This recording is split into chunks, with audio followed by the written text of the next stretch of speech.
the words "got it," go ahead and give that a quick click. This program will be posted on AARP California's YouTube channel, and you can view it at a later time, and we'll put the link for that in the chat later on. So we'd like to do a quick poll to see who is in our audience today. Um, so when you see it come up on your screen, please quickly answer the 2 questions. Please note that your answers are anonymous. Our first question is, where are you in your caregiving journey today? Are you currently a caregiver? Were you a caregiver? Are you about to be a caregiver? You have a caregiver right now, or you're not quite sure where you are yet. The second question is, how are you doing today? Are you feeling tired? And this is for all of you, tired, anxious, frustrated, feeling grateful, blessed. You want some time for yourself or other. And if you would like, go ahead and put in the chat. If someone could lift your spirits today, help you out today with one task or solve one problem for you, what would that be today? Would it be a 2-hour break so you could take a nap, make a meal for you or your loved one, do your laundry, open the mail, make some phone calls and take care of some appointments for you, visit your loved one? Put that all into the chat. It looks like today we have folks who are in the throes of caregiving right now, folks who have been a caregiver, about to be a caregiver and not sure. And we have folks feeling it all, feeling tired, feeling anxious, frustrated, grateful, blessed, wanting some time for themselves, wanting some help too. Some ideas there in the chat from organizing some stuff for them. All of the above, more hours in the day for sleep. Absolutely. Please know you can feel all of these things all at the same time too. That's what this is all about. The late Rosalind Carter, former First Lady to President Carter, and a champion for family caregiving, has often talked about this. There are only 4 kinds of people in the world: those who have been caregivers, those who've been caregivers, those who are currently caregivers, those who will be caregivers, and those of us who will need caregivers. So wherever you are today in your journey, we're glad to have you. We know that caregiving can be a very complicated journey, and we're glad that you're putting yourself here today to be in this special space. I believe in putting things out in the universe, and so I hope some of these wishes in your chat come to fruition and that you get the support that you need today from someone in your life. Now it's my pleasure to introduce our interviewer, Ann Hinton. Ann is one of AARP's outstanding volunteers, bringing over 40 years of experience in the field of aging services, 10 of which were spent in the San Francisco Department of Aging and Adult Services. She is one of our champions for age-friendly communities and an advisor to AARP California. Thank you for being here today, Ann. The microphone is now yours. Well, thank you so much, Sophie. While preparing for today's interview, I found myself thinking about all the caregivers in my life: Diane and Wendy, Elaine and Andrew, Linda, Bruce, Nancy and Francie, Perry and Ed, Patrick, Alvin, and so many, many more. But very quickly, my thoughts turned to the people we have cared for: an aunt and uncle, a wife, a sister-in-law, a father, a mother, people we have cared for at home, and people who have lived in facilities. Caregiving is really all about us and our stories. Today, we have the privilege of meeting Dave Iverson, whose story is at the heart of the book Winter Stars. But first, let's meet her son, the author of Winter Stars, Dave Iverson. Welcome, Dave. I want And just to give a little bit of more background on Dave's experience and life. He has produced and reported more than 20 documentary specials for PBS, including the Frontline film, My Father, My Brother, and Me, which explored his family's battle with Parkinson's. He also produced Capturing Grace, which tells the story of what happened when a group of people with Parkinson's disease joined forces with a legendary New York City dance company. He also is a radio and television host for nearly 40 years, first at Wisconsin's Public Broadcasting, and then here in San Francisco and at NPR's affiliate KQED. Following his own Parkinson's diagnosis in 2004, he became a founding member of Michael J. Fox Foundation Patient Council. He also decided to do something he never imagined that he would do. He moved in to care for his 95-year-old mom. Winter Stars is the story of their decade-long caregiving odyssey, which lasted until his mom died at 105. It's a book that Michael J. Fox calls, and I quote, a modern classic, documenting the uncertain journey into the country of caregiving and the deeply sustaining bonds of familial love. Dave, it's great to have you with us today. And I have to say right at the beginning, I really enjoyed your book. It was just an excellent, just excellent. Thank you. thanks so much for that kind and generous introduction, Anne, and for yours as well, Sophie. I especially appreciated what you said, Anne, about that this topic is really about all of us. You know, I would even add one category to that wonderful statement of Rosalind Carter's about you're either a caregiver, you're going to be a caregiver, or you're going to need care.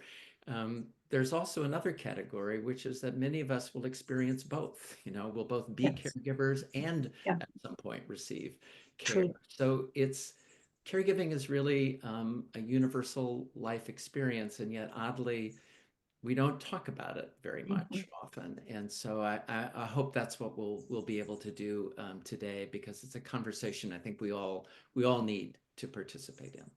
So Dave, there's so many parts of your book that I would like for you to read to us today, but I wonder if you might start by talking or reading about the part where you, in your prologue, where you talk about your mom and some of the insightfulness that she had.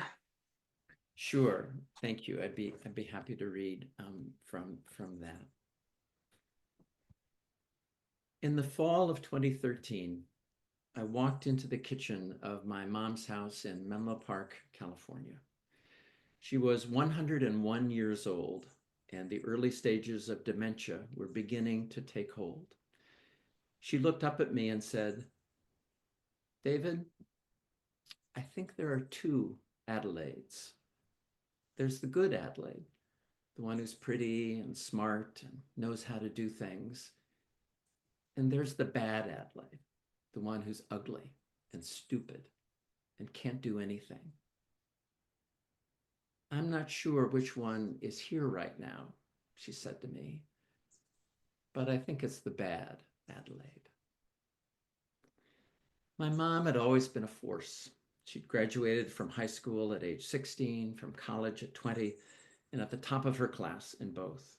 She'd been a teacher, a devoted spouse, mother of three, a passionate sports fan, a loyal friend, and a powerhouse volunteer. But now the long arc of her remarkable life was turning in a new direction. Yet she'd been able to describe what was happening to her with searing precision and without tears. She was like that. She didn't blink, confronting most challenges with a firm, no-nonsense demeanor. No one ever trifled with Adelaide Iverson, and that included me. I'd moved in with my mom 6 years before, when she was 95 and I was a mere 59. I was a broadcaster and filmmaker living in nearby San Francisco at the time. My life was full but flexible, And it didn't take much deliberation to decide that it just made sense for me to move back to my childhood home and help. But there was so much I did not know. I didn't know I'd become so exhausted. I didn't know I was capable of getting so angry. I didn't know I'd be tested in ways I'd never imagined or rewarded in ways I'd never dreamed. And I sure didn't know that after I moved back in, my mom would live for another full decade before passing away at the age of 105. Thank you so very, very much. It really sets the stage, I think, for the rest of her story and your story, and a story that I think every one of us can identify with in one way or another. I wonder if you would talk a little bit about your mom and about your family. You've already told a little bit about how you came to move in with her, and just tell us a little bit more about all of that. Yeah. Well, my mom was a powerful figure. And we had always been, I think, in some ways, despite the power of her personality, really close. And I think in part that was because I could some I could poke at her a little bit. I could tease her in a way neither of my brothers nor my dad, for that matter, could. And I think that meant we had a kind of easy relationship that was just different. Doesn't mean we were closer or that she loved me more than my brothers by any means. It just meant we had a different kind of relationship. And I think that often happens in families. Um, I think I think you often know if you have if my mom had been asked when her sons were all young, so who of your sons do you think is going to wind up being the one who's going to help you or take care of you? I think she would have answered. And I think my brothers and I all would have answered that question in the same way too. And again, that doesn't mean you're loved or honored more or something like that. It's just the nature of relationships, and gender plays a big role in that. I think we all know that if there were two brothers and one sister instead of three brothers, who would be probably the most likely care provider, right? But my mom didn't have that option, having had three sons. So that's just an interesting part, I think, of this whole question. But we did have a close and easy relationship. We shared many of the same interests. We shared the same politics. Probably most importantly, we shared the same team. We were both passionate Stanford fans. My parents had gone to games since the early 1950s when my dad started teaching at Stanford. And I was able to continue taking her to games until she was well past 100. And I learned that there's really nothing like going to a football game with someone who's 100 years old and who's capable of yelling, well, just tackle that guy, get him, just get him. That was my mom. And we had wonderful experiences together and many, many challenges. And one last point I guess I'd like to make, Anne, about this is that for me, it was also a chance when I moved back in to kind of bring my family story full circle. My mom was my first example of caregiving in the way that she provided care for my dad. And it wasn't so much what she did for my dad, it was how she lived with my dad and how they continued to do things no matter what. And 20 years after my dad was diagnosed with Parkinson's, my brother was diagnosed as well. And then another 12, 15 years after that, I was. And so I'd only been diagnosed with Parkinson's a year or two before I moved back in with my mom. And I think it was in part as a kind of a way to feel like, A, I can still do things, which is really crucial if you have your own condition, to feel like I can do this, but also to kind of bring that story back together again and maybe try the best I could to do something for my mom that I'd seen her do for my dad. Mhm. Dave, if you wouldn't mind, some folks are putting in the chat they're having a little trouble hearing you. So if there's a way to increase volume, that would be appreciated. Sure, and I'll sit a little closer and and try to bring back my broadcast voice. And Okay, perfect. Thank you. Dave, you mentioned the challenges, and there certainly were. As you read your book, you read about the challenges that you faced and the challenges that your mom faced, actually. And you describe it as whatever your Achilles heel is, caregiving will reveal it. Can you say a little bit more about that? yeah, it's one of the most interesting parts of this experience because, well, my mom and I had a great relationship, and I felt, there's a little bit of hubris to this, right? You think, well, I can do this, and then you realize how daunting it can be, how unrelenting it is, that it is a true 24/7 experience, and that caregiving, for me at least, had a way of poking holes in aspects of my character that I thought were strengths. Like, I'm someone who likes to be in charge. And you learn as a caregiver that you're kind of really not in charge, and that you can make the best caregiving plan ever. And it doesn't handle all contingencies, like basic ones. Like, what if the person who you're having come in for the day so you can go to work gets sick and your whole day gets turned upside down?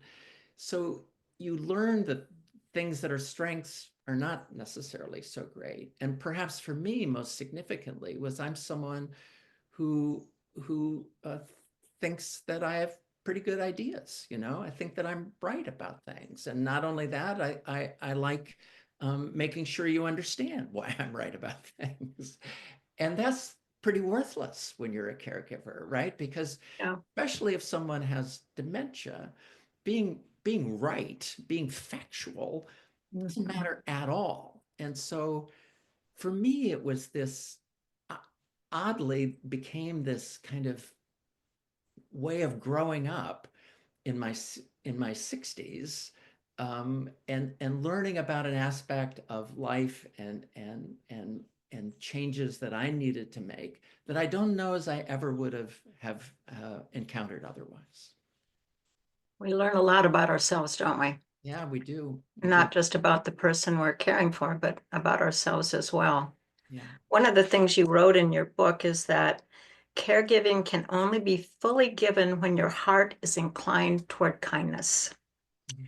And kindness, the way you help someone get dressed, the way you listen when the person you're caring for is cranky, the way you're willing to walk back into a room, no matter what. All the challenges, right? All the goodness, but all the challenges.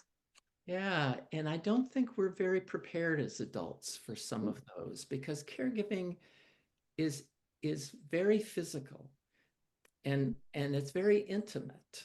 Yeah. It's about helping a body, and helping someone from bed to commode and back again, helping someone get dressed, helping brush someone's hair, help spoon feed someone who can no longer feed themselves. And most of us aren't prepared for that degree of care providing. And sometimes people observe, and there is truth to this, that caring for someone very old is a bit like caring for someone very young.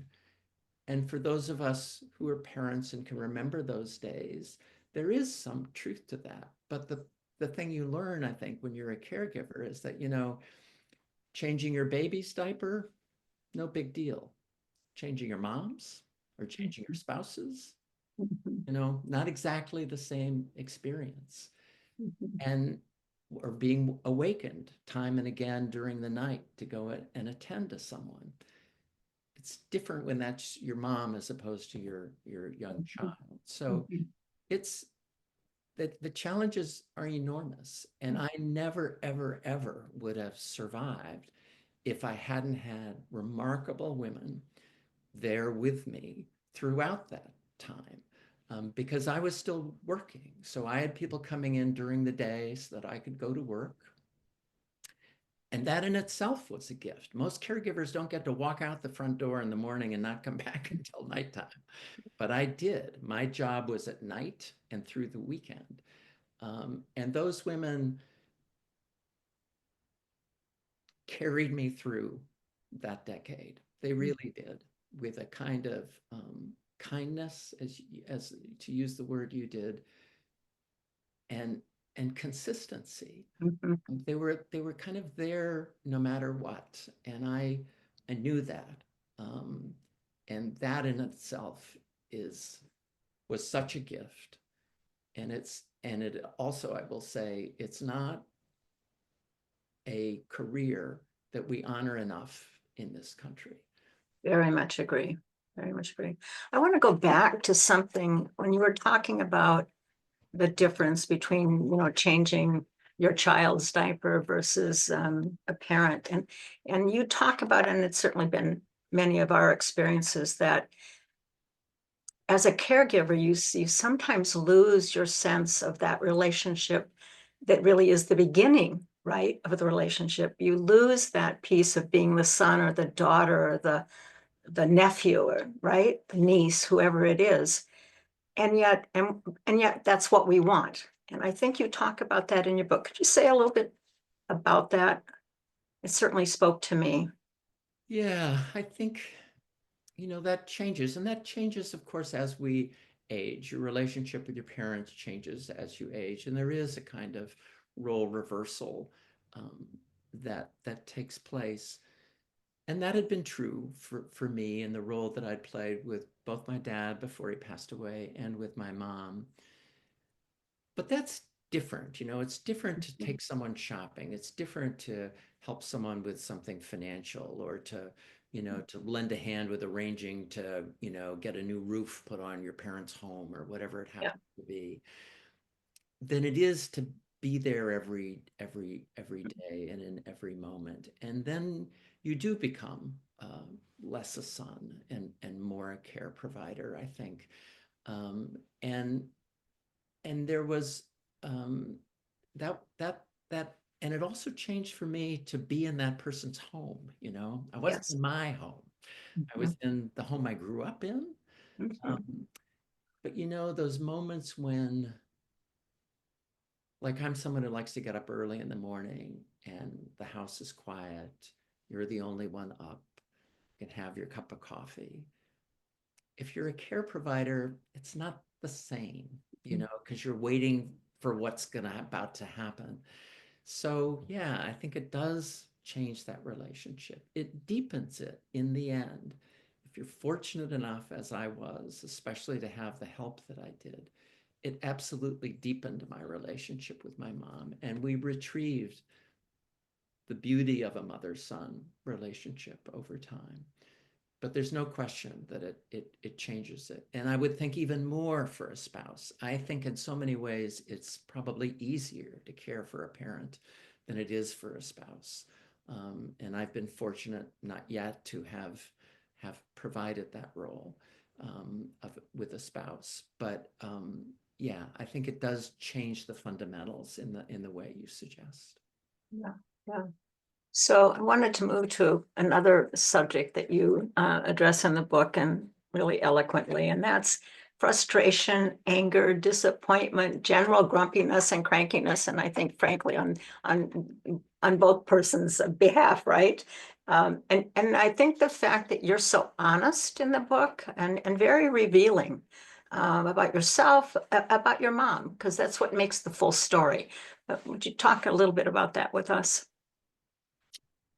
Yeah, I think if you had told me that I was going to lose my temper or yell at my mom, Mhm. not once, not twice, not 5 times, but many more than that, I would never, ever have believed that. And I think that happens for a lot of reasons, starting with exhaustion and just Yes. and the unrelenting nature of caregiving, and feeling like, my God, how long is this going to go on? Mhm. I remember when moving back in with my mom when I was 59 and she was 95, thinking this was kind of a short-term arrangement. Yeah. And there comes a time where you think like, oh my God, this is just, and that's life, right? Yes. And so you can lose it. And I did any number of times. and then I'd kick myself for that. It Mhm. is really part of the experience. And I would say that of all the comments I've received about my book and of all the talks that I've been able to give, the comment that people give back to me the most frequently is, I'm so glad you admitted that you got angry. Mhm. Because that is part of the story. And it's part of why we need to talk with each other about this. Because despite the fact that there are over 50 million family caregivers in this country, providing care mostly for Yeah. older Americans, we often feel alone, right? And so Yeah. we have to cross that bridge and be able to talk about things like anger and frustration and exhaustion. We were talking earlier about how in families and family dynamics, right? There's often times when we lose it or we get angry or we misunderstand or whatever. But I think when you're a caregiver, it brings a different element to it, right? We don't want to see ourselves as someone who has just done that to somebody who really needs all the gentleness and the care and all that in the world for us. And I think that brings me to a portion of your book where you talk about um, your Aunt Alice and having dinner at Aunt Alice's house. And I think it just describes what we're talking about now so perfectly. Yeah, yeah. Thank you, Anne. Let me just read this short passage. This is about a time fairly early in my caregiving tenure with my mom, so only a couple of years in, where I was taking my mom to dinner at my Aunt Alice's house, who lived nearby in Los Altos. And my Aunt Alice was my dad's much younger sister, she's about 20 years younger than my dad. And she'd kind of taken over hosting family gatherings and dinners when my mom no longer could. My mom had always been the sort of matriarch in charge of family occasions, but at the time when she could no longer could, Alice did. So we were going out to her house for one of those gatherings, um, and this is what took place. From the moment my mom's walker hit Alice's living room floor with an aggravated thump, I had the sense that we were all in for it. She wasn't happy, snapping at my sister-in-law Yoko when she offered her an appetizer, complaining about where she was sitting, and responding crossly when one of us tried to respond to her grievances. Over the next hour, I found myself getting more and more irritated. Finally, I stepped over to her and said, exactly as I would have to a 4-year-old, if you can't act better, we're going home. A few minutes later, we headed for the dinner table. I didn't know that you could stalk across the floor while using a walker, but my mom did. Alice asked her where she wanted to sit, and my mom snapped at her again. That did it. That's it, I said. We're going home. I steered her out of the room, out the doorway, into the car, and we drove home in absolute silence. When we arrived back at the house, I ushered her into her bedroom with hands as comforting as steel. She stood next to her bed for a moment, gripping her walker, and then she just collapsed onto the bed. I hate myself, she wailed. And here's the thing, I didn't say a word. I didn't feel anything other than a cold sense of satisfaction. But as I look back, I don't think I really took in what my mom was saying. I think when she said she hated herself, she meant exactly that. She hated who she was becoming, hated the sense that she was increasingly trapped in a world where she could no longer be who she had always been, including the person who'd always hosted family occasions. My mom's wail was from the heart, but sometimes I felt like my own was turning cold. Thank you very, very much for reading that. It just says a lot in very few words. Yeah. Yeah, I agree. I think part of it is what you said too, Anne, is you you then wonder who you're becoming. Mhm. Am I Yeah. becoming this cranky old person who yells like that? Mhm. I can remember another example where I yelled at my mom for reasons I can't even remember, and she burst into tears. Yeah. And my very grown-up, mature adult response was to say, "Go ahead and cry," and then stomped out of the room and slammed the door. Mhm. And then I can remember just standing out in the garage and hearing the rain falling on the roof and thinking about this, Mhm. who am I becoming? What is happening? Mhm. Mhm. And then finally walking back in, sitting down next to my mom in the kitchen. And then I was the one who burst into tears. Right. And my mom was the one who said, "Don't cry, David, don't cry." So, and that's also the beauty of it, right? Mhm. Because you get tears for sure, Mhm. and you get anger for sure. Um, but they can be tears of both sorrow and understanding, and in the end, a kind of beauty arises within that. Do you think, actually, I want to ask it that way. I believe that in your book, you talk about that some of those experiences are what led you to know that you needed more support at home. And I wondered how did you find you had just excellent women who shared yours and your mother's lives. Could you talk a little bit about how you were able to find them and what that part of your journey was like? Yeah, yeah, they were just crucial. A lot of it was luck, but I learned some things too. When I first knew that my mom needed care was at following a hospitalization that she'd had when she was 95, and this before I moved in, and I knew that she couldn't be on her own anymore. And I talked to a friend of mine who had good experiences with a particular home care agency in Palo Alto, and so I called and I had a really good person who came and was there 30 hours a week, and I moved in so I could be there at night. And so I had some good success using an agency. But people have, one thing I learned early on was that caregivers have lives of their own. And after 6 months, this really great caregiver that I hired and felt pretty darn good about said to me one day, "Dave, I can't keep doing this. I'm pregnant. I'm going to have another child." And so you're kind of back, and everyone goes through this. You Right, have to right. keep finding people and changing and adapting.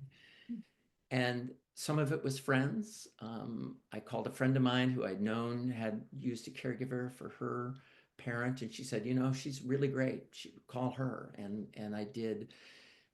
And then another time when my mom was hospitalized, there was someone who worked in the hospital who was really great at handling my mom, and they were a fair match. My mom was a Yeah, force, yeah. Lean was a force, and I knew right away that she could help if she was willing to take on an extra job. Mhm. So a lot of it, I think, is learning it's two things. When I would interview someone, I would always watch to see whether they paid attention to my mom, not to me. Mhm. Um, that they directed their thoughts to my mom and asked my mom questions. Mhm. They didn't say, "Well, how is she doing?" They would say, "Adelaide, how are you doing?" It's a Mhm. big difference, and Yes. that was really key. Some of it was just personality. Is this going to be a good fit? And my way of thinking about it came to be, I would try to imagine, what will I feel like if if I have to go to work and this person is walking up the sidewalk and about to ring the doorbell? Will I feel really good that this person is there? Yeah. Or will I be really anxious about how the day's going to go? And I learned to pay attention to that red flag, because if it was the latter, the odds weren't good. If it was the former, Mhm. then Yeah. the odds are pretty good. Yeah. It's kind of basic, but I really do think it comes down to that. Yeah. Yeah. You had some exceptional, and the truth is there are many, many exceptional people who provide this kind of care. And we've all had the opportunity, I think, to meet many of them, many of them. Yeah, absolutely. And I make a point, so I'd like to say this actually, of saying their names. Mhm, It was Mele Toffa, Eileen Khan, Ronette Morales, Sinai Latu, all immigrant Americans, all women of color, all people for whom English was a second language. mhm. Um, and they were phenomenal. Uh, Yeah. and I stay in touch, with them. I talked to Sinai the day before yesterday.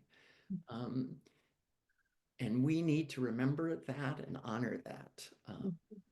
And understand that in this country, sure, we want immigrants who have particular skills.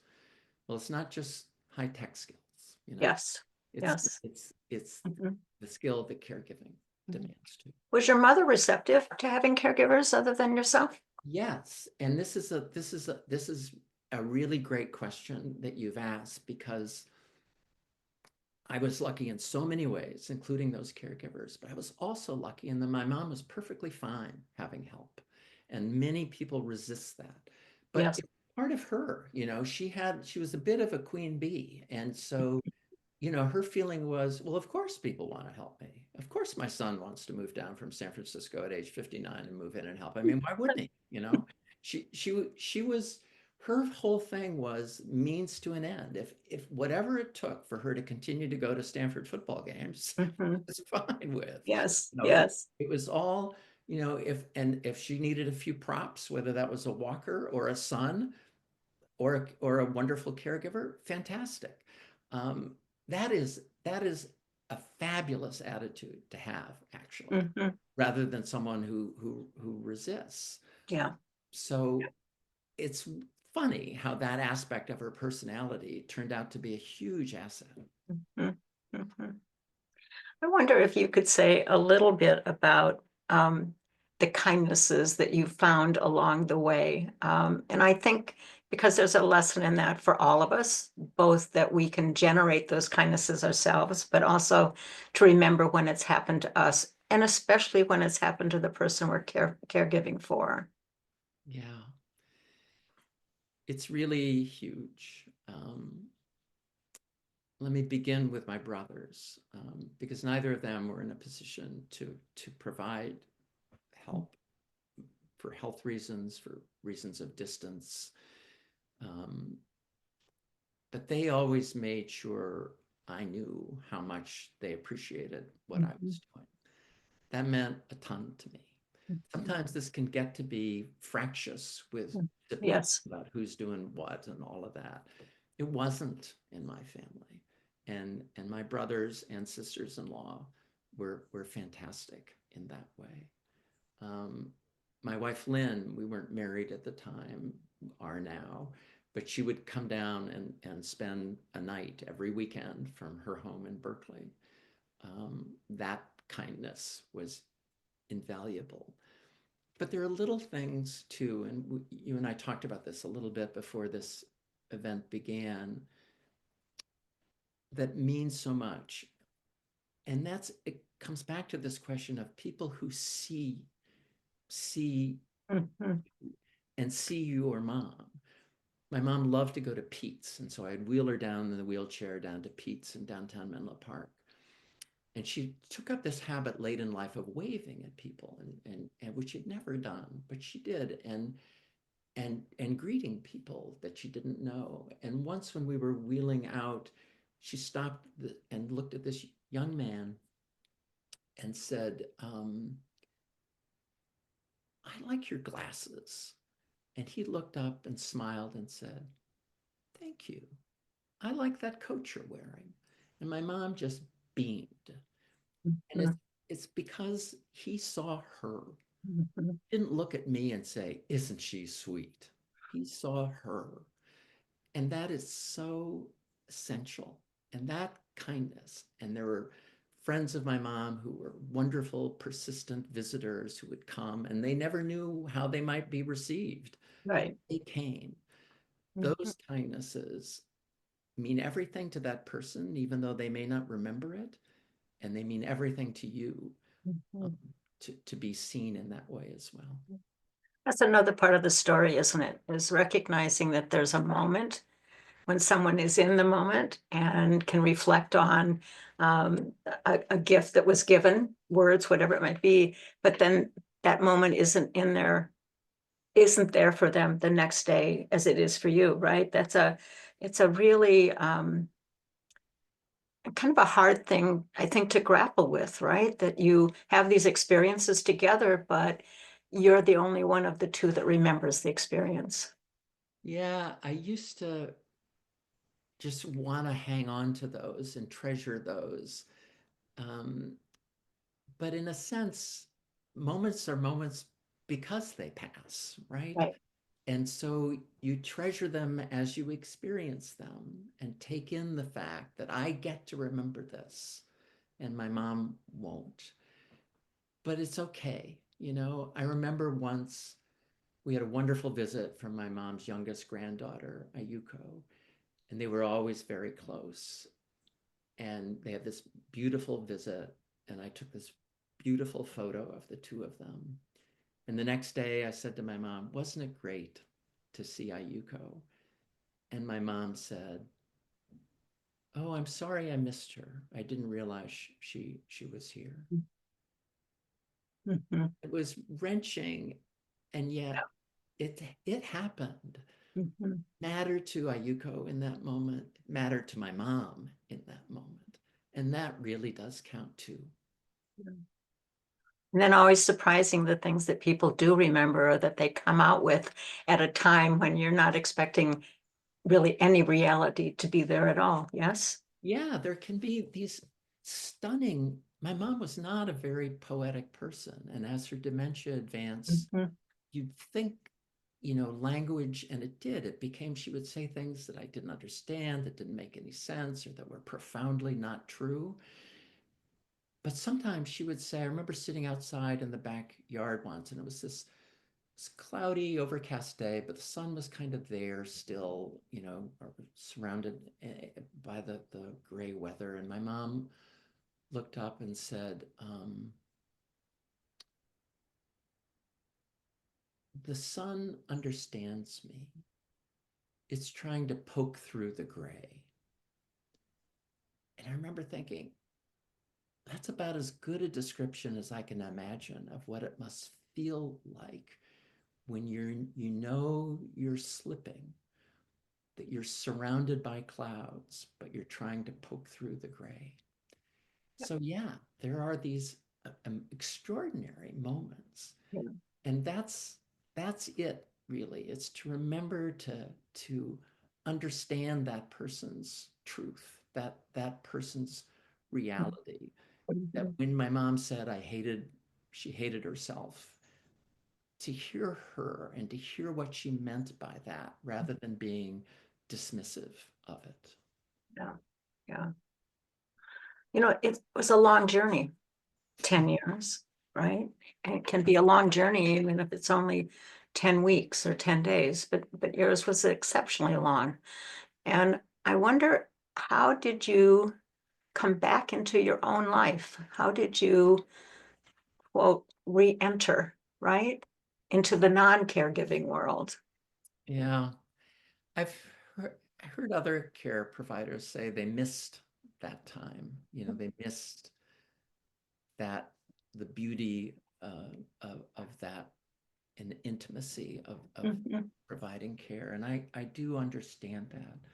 I can't say that I missed it. Mhm. It was over. Yeah. But I think about my mom all the time.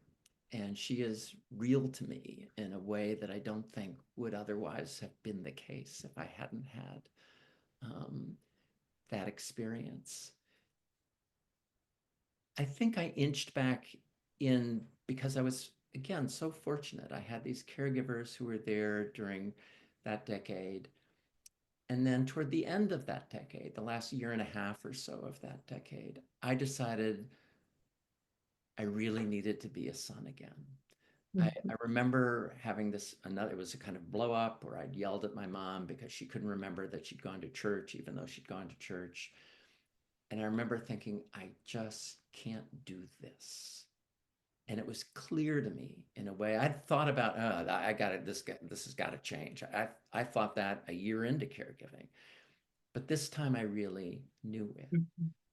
But what I was able to do, again, thanks to those wonderful women who altered and increased their schedule, was to not live there anymore. I still came down and stayed with my mom 2 nights a week, but I lived the other 5 days with my partner, Lynn, who would later become my wife. And that changed the dynamics fundamentally so that I would come down and I would spend Tuesday afternoon, Tuesday night, and Wednesday morning. And then I'd go back. And then Saturday, I'd come back, spend Saturday afternoon, Saturday night, go back Sunday. So I was there a lot and still providing care. But now I was a visitor. You know, I could kiss my mom on the cheek and say goodbye. Yeah. And that changes everything. And it allowed me to become a son again. Yeah, yeah, yeah. And maybe we have a little bit of time left. Could you say a little bit about what you think the greatest takeaways from your whole experience were? I know that's a wide open question, but Well, I think it's to understand that caregiving is part of life. It's not to say everyone can do this. If my mom had needed care 10 years before she did, I couldn't have done it because of what's going on in my life and in my career at the moment. If it had happened 10 years later, I couldn't have done it in the same way. It was a circumstance that happened that I was able to. And I think my takeaway is to realize that if you feel you can, if you feel in a sense like you're kind of called to do this, because I knew that I wanted to do this, and wanting is really important. It can't be, well, I should do this. That it is so profoundly worth doing. That's one big takeaway. Another is how important care is, and that we are not doing a good enough job in this country of understanding that reality and preparing for it. Someone turns 65 in this country every 11 seconds, right? So that means by this time tomorrow, there are going to be another 10,000 65-year-olds that aren't walking around today. That's a big takeaway. And the other is to provide care or help when we can.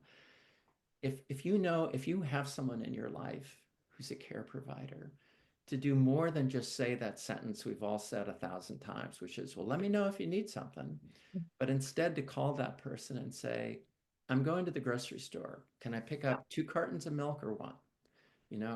Or I noticed that you could use a little leaf raking at your house. Can I come over and do that for you on Saturday morning? Or can I come over and watch the game with John so you can go for a walk? Or just be specific and be concrete about that.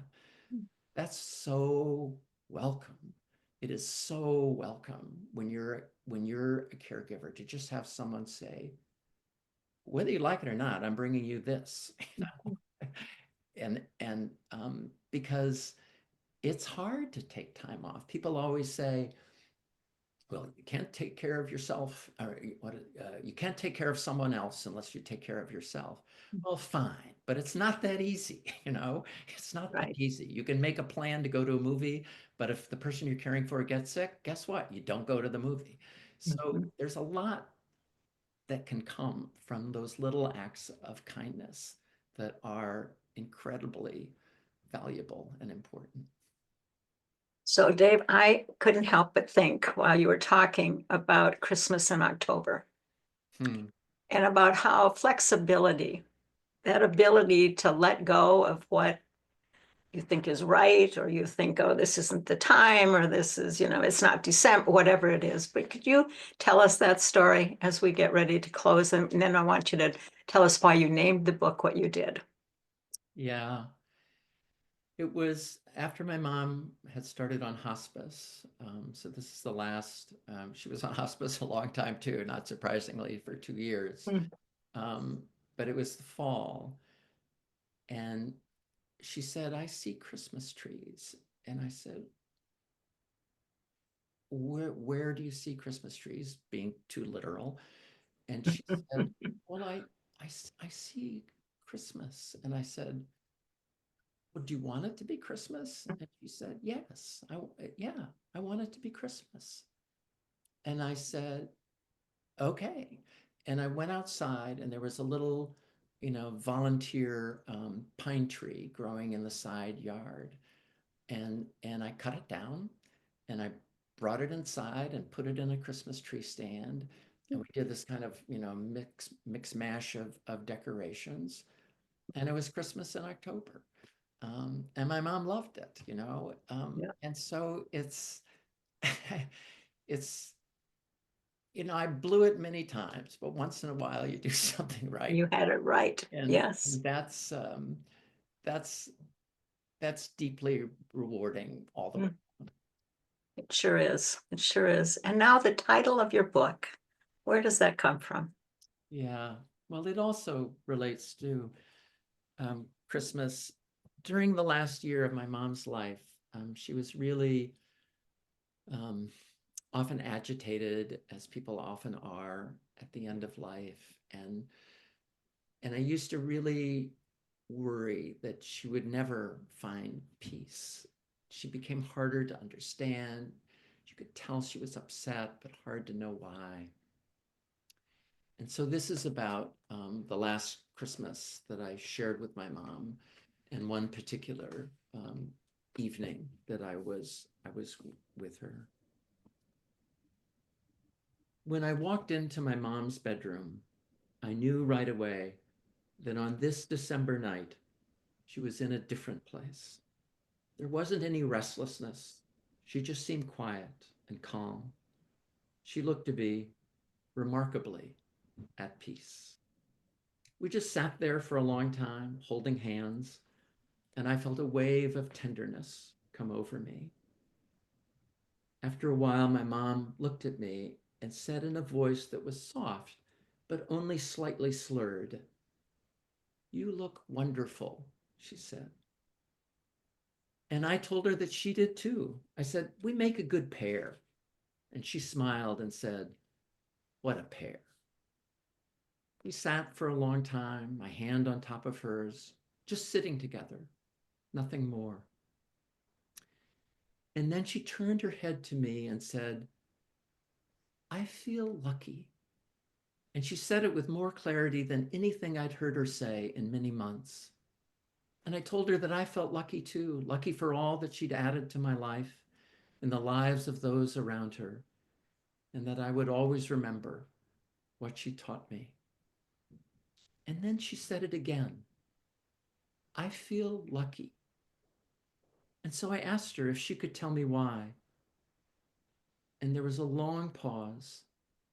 And then she looked at me with eyes as bright as winter stars and said, "Because there's love all around." On that Christmas night, I felt something I hadn't experienced before, that while my time with my mom was still unfinished, our journey was now complete.